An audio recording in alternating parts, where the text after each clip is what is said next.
स्वामी विवेकानंद के वचन हम लोगों को बहुत ही प्रेरित करते हैं। क्राइसिस मैनेजमेंट के लिए स्वामी विवेकानंद की पुस्तकें अत्यंत उपयोगी है। कितने लोग उनकी पुस्तकें पढ़ करके आत्महत्या में से बच गए, इनकी सबकी बात हम लोगों ने पहले कही थी। उसका सीक्रेट क्या है? उसका रहस्य यही है कि स्वामी विवेकानंद ने जो कुछ कहा है वो अपनी अनुभूति के बल पर कहा है। उन्होंने स्वयं अपने जीवन में विभिन्न क्राइसिस का, विभिन्न समस्याओं का, विभिन्न विपत्तियों का सामना किया है और इसलिए उनकी वाणी में वह एक विशेष प्रकार की अनुभूति है, विशेष प्रकार का बल है, विशेष प्रकार की शक्ति है। तो हम लोगों ने कल बताया किस प्रकार से स्वामी विवेकानंद के जीवन में विपत्तियाँ आती हैं। सबसे पहले सबसे बड़ी विपत्ति जो उनके जीवन में आती वह उनके पिताजी की मृत्यु 25 फरवरी 1884। डेट इधर 1-2 दिन की बात है, कॉरपोरेशन के रजिस्टर के अनुसार वो 23 फरवरी है। जो भी हो, पुस्तकों में 25 फरवरी दिया है 1884। ये सब बहुत बड़ी एक विपत्ति आती है और इसके साथ सभी विपत्तियों का एक साथ आना शुरू हो जाता है। जी, उनके पार्टनर धोखा दे देते हैं, वो पैसा ले लेते हैं, बोलते हैं बहुत सारी बाकी थी, उधारी बाकी थी, वो सब गलत बता करके उधारी भी बताते हैं, पैसा भी ले लेते हैं। उधर रिलेटिव्स लोग उनको घर से निकाल देते हैं, इसलिए उनके जो चाचा चाची ये इन पर कोर्ट में केस कर देते हैं। एक केस नहीं, विभिन्न केस कर देते हैं उनके रिलेटिव्स। इस प्रकार से एक साथ कोर्ट में केस फाइल कर हो जाता है। इधर उनकी इनकम कम हो जाती, इधर मांगने वाले आ जाते हैं जो उनके पास से उदार हृदय विश्वनाथ दत्त के पास से कितने लोग पैसा ले गए थे वो कोई वापस नहीं लौटाए। इतना ही नहीं, गलत ये आरोप लगा करके रोज़ लेने वाले आते और भुवनेश्वरी देवी उनकी माता, ये उनका इतना स्वाभिमान था, वो किसी की बात सुनना पसंद नहीं करती थी। एक एक गहना निकाल करके दे देते, सबको रवाना करती, गहने सब चले गए। सब लोग रहते हैं छोटे भाई बहनों के साथ, घर में को खाने को नहीं। ये सब बात हमने बताई कि कितनी आर्थिक स्थिति ऐसी खराब हो गई। और इधर अप्लाई नो रिप्लाई। उस समय के ज़माने के ग्रेजुएट BA और लॉ पढ़ रहे थे, उनको नौकरी नहीं मिलती है तो सिद्धांतों के आधार पर जो सेक्रेटरी थे ईश्वर विद्यासागर के स्कूल के, उसके साथ उनके सेक्रेटरी के साथ मतभेद होता है और हेडमास्टर की नौकरी उनको छोड़नी पड़ती है। इस प्रकार से एक साथ विपत्ति आती है। उस समय भी नरेंद्र नाथ किस प्रकार से अपने चरित्र के रक्षण करते हैं, ये इनकी महानता है। हमने बताया किस प्रकार से एक महिला ने, संभ्रांत महिला ने, बहुत धनवान थी और यह प्रपोजल दिया कि आप मेरे साथ शादी कर लीजिए और साथ में मेरा धन सब आपका होगा। तो उसको स्वामी जी ने, नरेंद्र नाथ दत्त ने 21 साल की उम्र पर क्या चरित्र की शक्ति, उन्होंने उसको डांट करके निकाल दिया। दूसरी एक महिला बड़ी उम्र की थी, उसने भी प्रपोजल दिया, तब उसको डांटा कि अभी तक बूढ़ी होने चली हो और अभी भी तुमको कभी भी मृत्यु आएगी, अभी भी तुमको होश नहीं आ रहा है और इस प्रकार से भगवान का नाम छोड़ करके ये सब में लगी हो, उसको भी डांटा। और एक बहुत बड़ी विपत्ति आई।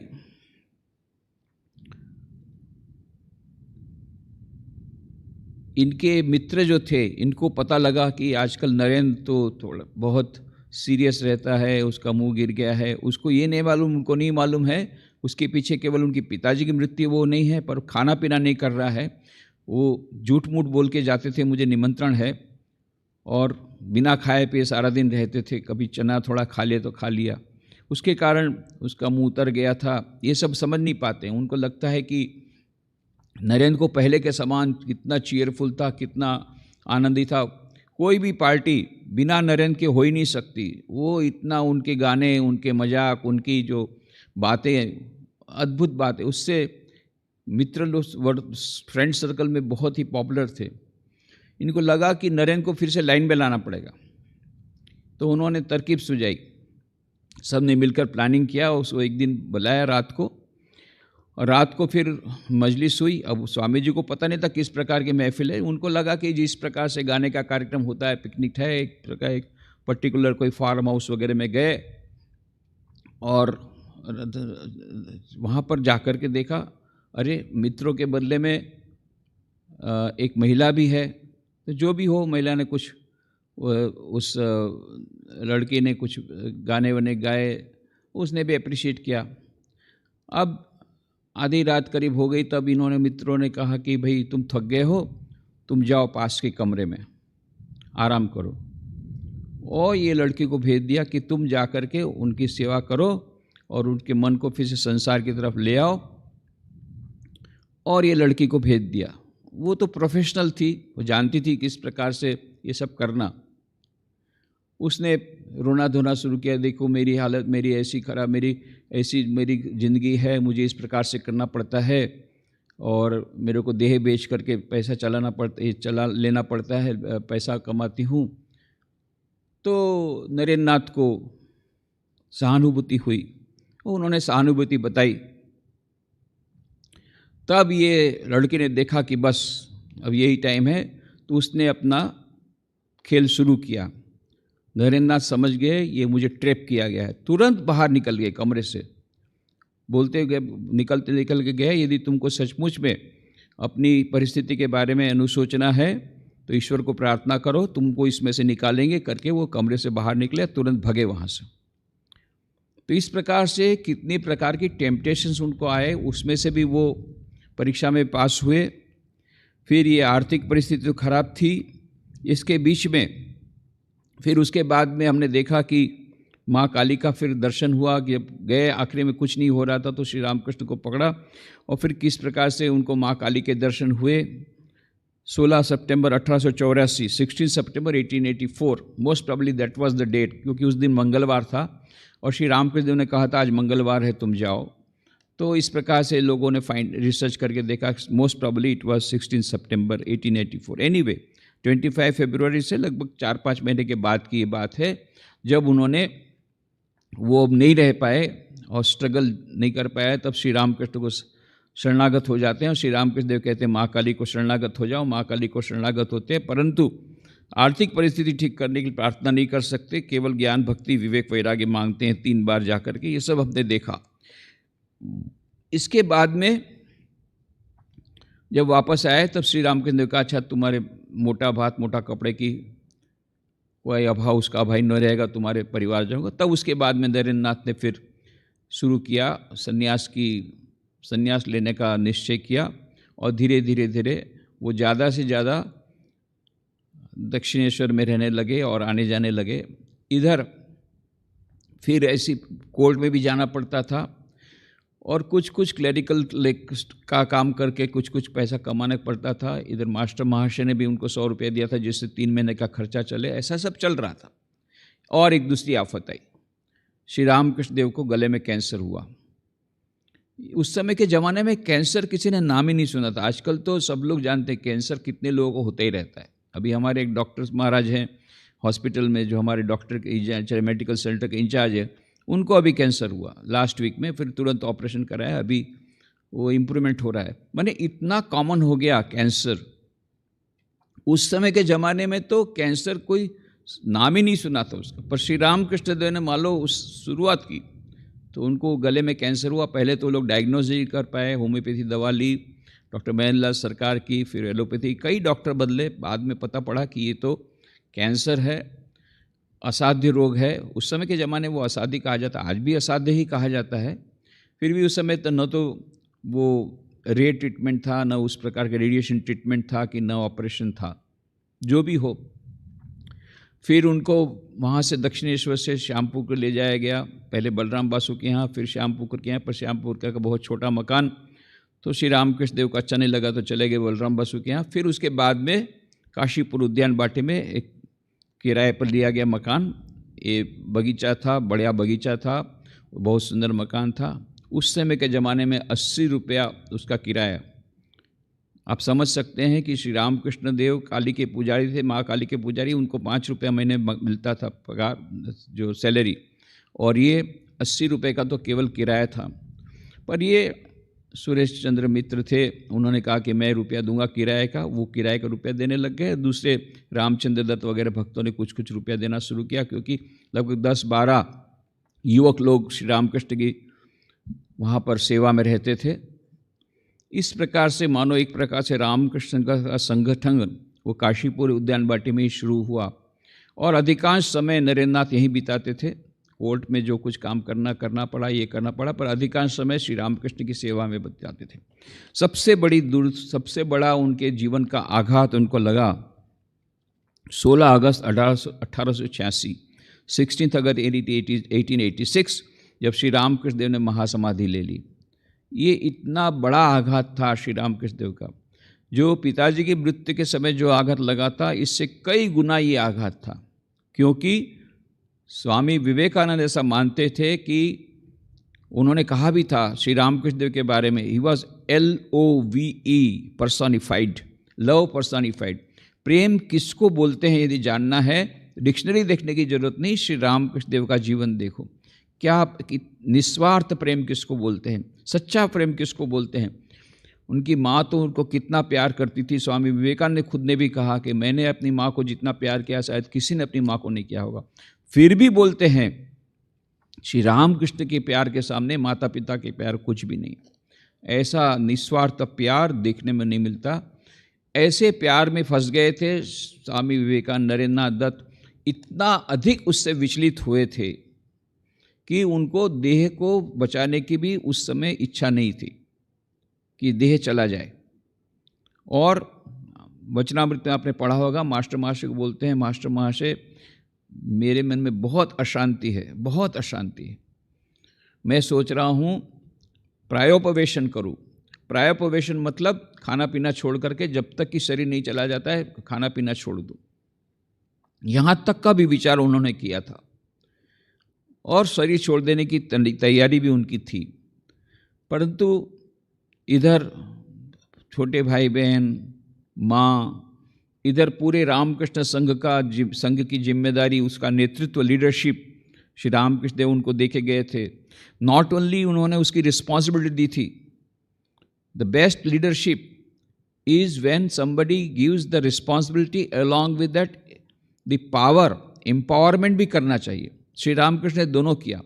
उन्होंने नरेंद्रनाथ को उनको जिम्मेदारी दी, ये सारे पूरे सब सन्यासियों को, ये जो युवक लोगों को इकट्ठा करके रखना है, ये जो नई संस्था होगी उसका मार्गदर्शन करना है, यू विल बी लीडिंग। और केवल लीडर बनाया इतना नहीं, उनको एम्पावर किया। और इसलिए उनकी महासमाधि के 3 दिन पहले नरेंद्रनाथ को सामने बैठाया और वो भी ध्यान में बैठे, नरेंद्रनाथ को बैठाया और फिर नरेंद्रनाथ ने देखा कि मानो एक इलेक्ट्रिक करंट उनके शरीर में आ रहा है और धीरे धीरे वे अपने जो बाह्य ज्ञान, उनका बाह्य ज्ञान चला गया। श्री रामकृष्ण देव भी समाधि में हैं। जब उनका बाह्य ज्ञान वापस आया तब देखते हैं श्री रामकृष्ण देव के आंखों में आंसू है और श्री रामकृष्ण देव ने कहा, बेटा मेरे पास जो कुछ था वो सब तुझे देख करके आज मैं फ़कीर हो गया। स्वामी भूतेशानंद जी महाराज को जब पूछा गया इसके बारे में तो उन्होंने कहा ये आंसू हर्ष के भी आंसू हो सकते हैं। ऐसा नहीं कि उनको दुख था, ये हो सकता है कि उनको हर्ष के भी आंसू आए। जो भी होगा, उनकी आंख में आंसू थे और उन्होंने इतना ही कहा, बेटा आज जो कुछ मेरे पास था ये सब तुझे देख करके मैं फ़कीर हो गया। इस प्रकार से नरेंद्रनाथ को उन्होंने एम्पावरमेंट किया। जो नया धर्म की जो पुनः स्थापना करनी थी, उसके लिए जो महान एक मूवमेंट, रामकृष्ण विवेकानंद मूवमेंट जो शुरू करना था, रामकृष्ण संघ जो शुरू करना था, उसकी जिम्मेदारी सौंपी। साथ साथ में उनको स्पिरिचुअल पावर भी दिया और एम्पावर करने के बाद श्री रामकृष्ण देव ने 16 अगस्त को 1886 को उन्होंने महासमाधि ली। इसके बाद का पीरियड और भी अधिक कठिन हो गया नरेंद्रनाथ का। इधर फाइनेंशियल क्राइसिस तो चल ही रही थी, फाइनेंशियल क्राइसिस चल रही थी, घर में कोर्ट का केस चल रहा था, माँ को, भाई बहनों को भूखे मरते देखना, इधर उनकी खुद की तबीयत खराब हो गई कि रात को नींद नहीं आती थी, ये सब चिंता में, और सारा दिन कोर्ट में जाओ, इधर काम करो उधर काम करो, पेट का बहुत दर्द हो गया, सिर दर्द ज़बरदस्त हो गया, कोई डॉक्टर उसको ठीक नहीं कर पाते। ऐसे में ये सब फाइट कर रहे हैं।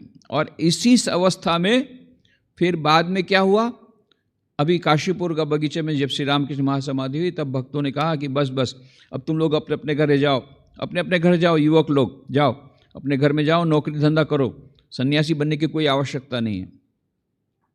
पर इन लोगों तो निश्चय किया था, श्री रामकृष्ण हमको बोल के गए थे त्याग का हमको भाव लेना पड़ेगा। तो 2 भाग हो गए उसमें से। तो कुछ भक्त लोगों ने कहा नहीं अभी सब कुछ जाओ अपने अपने घर। बहुत कम लोग थे जो नरेंद्र नाथ उनके गुरु भाइयों के साथ उनकी सिंपैथी रखते थे या उनके साथ थे। तो इन्होंने सोचा कोई बात नहीं, हम लोग जाएंगे। अब इन्होंने कहा अब काशीपुर बगीचे का इतना खर्चा हम लोग नहीं कर सकेंगे, तुम जाओ। तब काशीपुर का जो किराया था वो तो 80 रुपये किराया कौन देगा, तो वो तो उनको छोड़ना पड़ा। अब जाएंगे कहाँ। अभी से कुछ लोग तो अपने घर गए, कुछ लोगों को तो घर में जाने का था ही नहीं। जैसे लाटू महाराज तो पहले से वो तो अनाथ थे, अनाथ होकर के ही आए थे। ऐसे 2-3 जन महापुरुष महाराज, तारक महाराज ने भी सब छोड़ दिया था, वो भी ऐसे ही रहते थे। बूढ़ो गोपाल इनकी भी यही हालत थी। अब क्या, ऐसे 3 जन को तो यही था। तब इन्होंने क्या किया कि कुछ भक्तों को मिलकर के 10 रुपया किराए पर एक मकान लिया, एकदम टूटा हुआ मकान वरानगर में। वो भूतिया बंगला कहा जाता था। स्वामी विवेकानंद कह, अरे हम तो शिव जी के भूत हैं, हम भूत रहेगा, हम भी साथ में रहेंगे, हम भी शिव जी के भूत, हम भी रह जाएंगे साथ में, कोई बात नहीं। तो क्योंकि वो भूतिया मकान था इसलिए सस्ते में मिल गया, 10 रुपये भाड़े में वो उन्होंने लिया। ये सबसे पहला मठ। आज रामकृष्ण मठ मिशन विश्व में इतना सारे संस्थाएं सब बहुत बड़ा दिख रहा है, उसकी शुरुआत इस प्रकार से हुई है। एक भूतिया बंगले से, टूटे फूटे बंगले से उसकी शुरुआत हुई है, प्रारंभ हुआ। और फिर अभी ये निश्चित किया गया भिक्षा करके खाएंगे। अभी इनको भिक्षा करने का भी तो कोई किसी को ये नहीं था, ये तो कोई ट्रेडिशनल साधु तो थे नहीं। अभी इनके पास न कपड़ा है, एक कपड़ा रहता था, कॉपिन पहन के रहते थे सब लोग, या 10-12 जन वरानगर मठ में कॉपिन पहन के रहते थे। एक ही कपड़ा था, जब बाहर जाते थे जो भी बाहर जाता वो बाहर ले कपड़ा पहन के जाता। फिर भिक्षा करने की ना आदत थी, न उनको कोई मुहावरा था। अब जाते तो वहाँ जा कर के, अब ये जो वहाँ बाहर वाले भी जो गृहस्थ भक्त थे इनको भी पता क्या ये पढ़े लिखे लोग ग्रेजुएट और इस प्रकार से भीख मांग रहे हैं। एक महिला ने तो बहुत डांटा, अरे जाकर के ट्रेन की कंडक्टर से ही करो, कुछ नहीं मिलता तो कंडक्टर तो बन सकते हो ट्राम के, इस प्रकार से भीख मांगते शर्म नहीं आती, हट्टे कट्टे आदमी होकर के। ऐसे गाली भी मिलती थी, कहीं कुछ चावल मिला, इस प्रकार से चल रहा था। अलग अलग उनके एक्सपीरियंस होते थे भिक्षा के लिए जाते थे तो। क्योंकि न तो ये लोग बाबा जी थे जटा जूटधारी, हाथ में चिमटी ऐसा वाले भी नहीं थे, न वैष्णव बाबा जी के समान अपने एक तारा बजा रहे हरे राम हरे कृष्ण। तो कौन देगा भिक्षा, दिखने में तो भिखारी दिखते ही नहीं है। जो भी होगा ऐसे चल रहा है भिखारी, और कुछ नहीं मिल रहा है तो जो चावल मिला उसी को पकाते थे। उस समय के ज़माने में नमक मिलना बहुत मुश्किल था। तो स्वामी विवेकानंद बोलते हैं शरद चक्रवर्ती को कि कभी कभी नमक भी नहीं जुटता था, केवल भात। तो केवल भात कैसे खाएंगे, उसका उन लोगों ने बहुत अच्छा उपाय निकाला था। पास के बगीचे में कुछ मिर्ची होती थी, वो मिर्ची तोड़ के ले आते थे। अब एक साथ सब लोग भाई लोग बैठते थे, बीच में एक थाले में भात रहता था और कुछ मिर्ची रहती थी। लोग क्या करते, एक मिर्ची खाया तो इतना तीखा तो पूरा गला एकदम ये हो जाता था। उससे मिर्ची के कारण ऐसा हो जाता था कि उसके बाद भात डालने से तुरंत अपने आप नीचे चला जाता था। इतना स्लिपरी होता था गला कि फिर भात को चबाना भी नहीं पड़ रहा, अपने आप वो नीचे चला जाता था। ऐसा करके कितने दिन चलाया। फिर कभी भाजी मिली बाँस की, तो भाजी उस दिन तो मानो भंडारा हो गया उनको, एक बहुत बड़ा फिस्ट हो गया। यदि पास के बगीचे की भाजी मिल गई और भाजी को यदि बॉयल किया तो 3 आइटम हो गई। 2 आइटम थी भात और मिर्चा, अभी इसका झोल बना दिया भाजी का तो और भी उनके लिए बहुत ज़्यादा।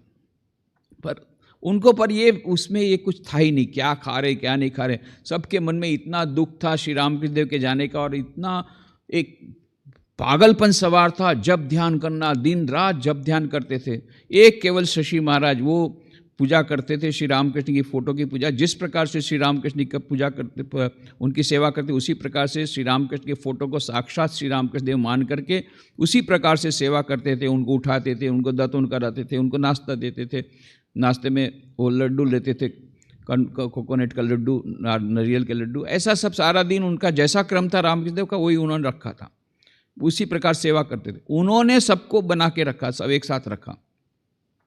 और ये जबरदस्ती वो सब नाच गान कर रहे हैं, गाना कर रहे हैं, भजन कर रहे हैं, भजन ध्यान कर रहे हैं, जबरदस्ती उनके मुंह में ठुसा देते थे खाना। इस प्रकार से शशि महाराज ने उन लोग का जीवन बचाया। तो इस प्रकार से यह वरानगर मठ में कैसे भी करके उन्होंने बहुत कठोर, इधर घर में भी प्रॉब्लम नरेंद्र नाथ को, यहाँ वरानगर मठ में कितनी प्रकार की समस्याएं। एक दिन आकर के देखा, सारा दिन कोर्ट के केस में गए हैं, थके बांधे आए हैं, आकर के मठ में देखा कि वो त्रिगुणातीतानंद जी महाराज शारदा प्रसन्न चला गया है बिना बताए। ये इसकी एक बहुत बड़ी समस्या। इतनी सारी समस्या वरानगर मठ में, फाइनेंशियल क्राइसिस दोनों जगह पर, ये सब समस्याओं का ये लोग करते थे। बाद में इनको, सुरेश मित्र को, श्री रामकृष्ण देव ने दर्शन देकर के कहा, अरे मेरे लड़के लोग इस प्रकार से बहुत दुखी हैं, कुछ तो उनके लिए करो। तो सुरेश चंद्र दत्त खुद आए, नरेंद्र को कहा, अरे भाई नरेंद्र, इस प्रकार से ठाकुर मुझे आके बोल के गए कि तुम लोग की सेवा करने के लिए। तो मैं वहाँ पर काशीपुर में तो 80 रुपये देता था उस समय किराए का, मैं 20 रुपये और जोड़ देता हूँ, तो 100 रुपया मैं हर महीने दूंगा ताकि तुम लोग का खाने पीने का खर्चा चलता रहे। इस प्रकार से ये एक बहुत बड़ी मदद उनको मिली। 100 रुपये में फिर 10 रुपया किराए का, 5 रुपये इसका 5 रुपये में कुक रखा था, ऐसा करके वो लोग चलाते थे। अब देखिए फिर एक प्रॉब्लम, 25 मई 1890 को फिर सुरेश मित्र जो इनके रसददार थे, इनकी मृत्यु हो गई अचानक बीमारी में। फिर से वही प्रॉब्लम, कोई कुछ नहीं, भिक्षा मिल नहीं रही है। उसके बाद में फिर शशि महाराज को क्या करना पड़ा कि मैथमेटिक्स बहुत अच्छा जानते थे, वो कोई पास के स्कूल में शिक्षक की नौकरी ली पार्ट टाइम, और या ट्यूशन कराना शुरू किया। ऐसा करके थोड़ा थोड़ा पैसे से फिर वो खरीद करके उन्होंने वरानगर मठ चलाया। इस प्रकार से इतनी अधिक समस्याओं से स्वामी विवेकानंद को गुजरना पड़ा है। ऐसा करके उन्होंने सब बहादुरीपूर्वक सभी समस्याओं को फेस किया। फिर 1890 को माँ शारदा का आशीर्वाद लेकर के समस्त भारत के परिभ्रमण के लिए निकले। उस समय परिभ्रमण के समय उनको जो समस्याएं थी उसका कैसे उन्होंने समाधान किया, कैसे वो क्राइसिस को उन्होंने मैनेज किया, कैसे वो समस्याओं से उन्होंने जूझा, इसकी बात हम लोग कल करेंगे। आज यही समाप्त करें।